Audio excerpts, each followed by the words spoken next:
یاد رکھیں، روح القدس کمزور انسانوں کو چن کر انہیں خدا کے جلال کے لیے استعمال کرتا ہے۔ خدا کامل لوگوں کو نہیں بلکہ دستیاب دلوں کو ڈھونڈتا ہے۔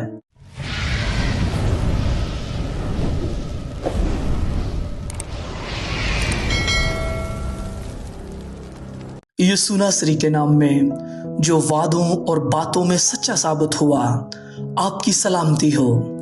میرا نام ادیب شہزاد ہے۔ آج کی ڈیووشنل تھاٹ ایک ایسے عظیم دن کے بارے میں ہے جس نے دنیا کی روحانی تاریخ بدل دی۔ وہ دن ہے عید پینتیکوست، وہ مقدس لمحہ جب خدا نے اپنے روح القدس کو اپنے لوگوں پر انڈیل دیا اور کمزور انسانوں کو آسمانی قدرت سے بھر دیا۔ پینتیکوست صرف ایک مذہبی تہوار نہیں بلکہ خدا کے وعدے کی تکمیل ہے۔ جب خداوند یسوع مسیح آسمان پر صعود فرما گئے تو انہوں نے اپنے شاگردوں سے فرمایا کہ وہ یروشلم میں ٹھہریں، کیونکہ باپ کا وعدہ یعنی روح القدس ان پر نازل ہوگا۔